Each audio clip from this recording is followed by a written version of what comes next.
In August 2020, the government of Ghana officially handed over the AfCFTA Secretariat building to His Excellency Moussa Faki Mahamat. In my personal interactions with His Excellency President Akufo-Addo, it is clear that his commitment to the AfCFTA is anchored on a deep sense of duty to advancing the imperatives of Pan-Africanism. I deeply appreciate the support of the government of Ghana, the people of Ghana, in particular, His Excellency President Akufo-Addo, Minister of Foreign Affairs, Minister Botchway, Minister of Trade, Minister Allen Cherry-Martin, and indeed the entire government of the Republic of Ghana.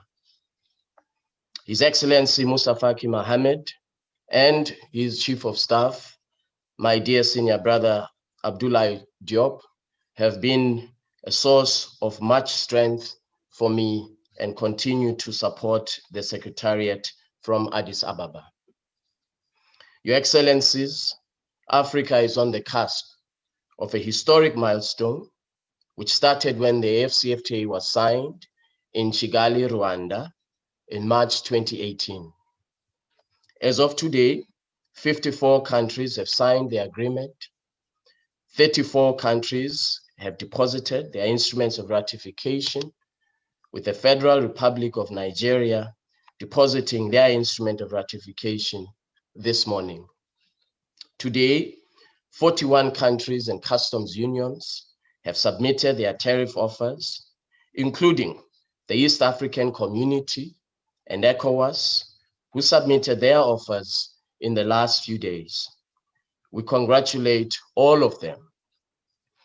This effort positions the AfCFTA for a truly commercially meaningful start of trading on the 1st of January 2021.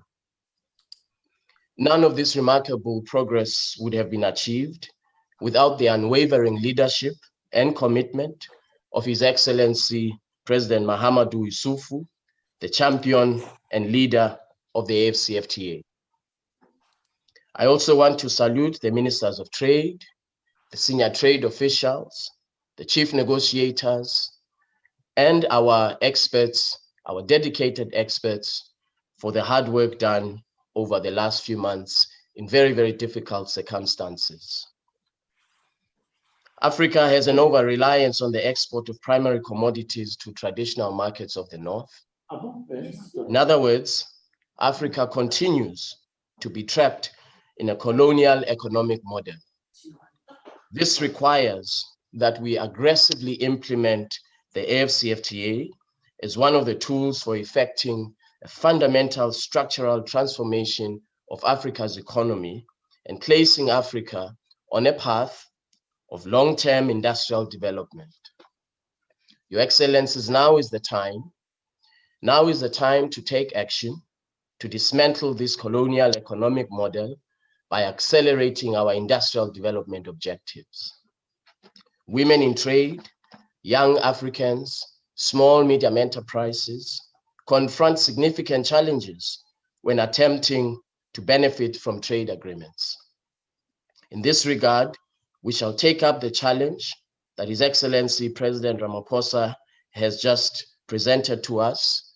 We shall negotiate a protocol to advance the objectives of women in trade.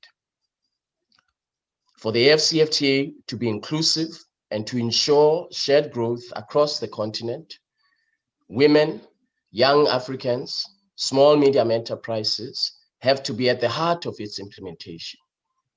In this regard, we shall partner with UNECA, with the UNDP, to ensure that the AfCFTA continues to contribute to the achievement of Sustainable Development Goals, Agenda 2030. We have partnered with the Afro Champions to deploy digitally enabled platforms to connect small, medium enterprises, women in trade, and young entrepreneurs to new markets on the African continent. In revitalizing Africa's economy, particularly the services sector, AVRIVA, the Africa CDC Trusted Travel Initiative, is absolutely critical. Your Excellencies, AfrEximBank has been a strong strategic partner to the AfCFTA. We are working together on the development of a Pan-African payments and settlement platform, which the Assembly launched last year in Niamey. We're also developing an adjustment facility to help countries that need this adjustment facility as they implement the AfCFTA. And both of these instruments will be critical in supporting the implementation of the AfCFTA. We intend to expand our partnerships with the private sector. We have had very fruitful discussions with Zenith Bank about a trade portal and Standard Bank about the possibility of the establishment of a $1 billion trade finance facility, which will be aimed at primarily small, medium enterprises.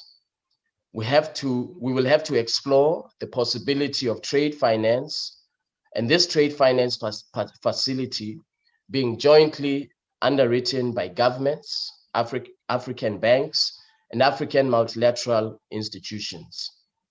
Let me conclude, Your Excellencies, by observing, as much progress as we have made, integrating 55 markets will not be easy. It will be difficult.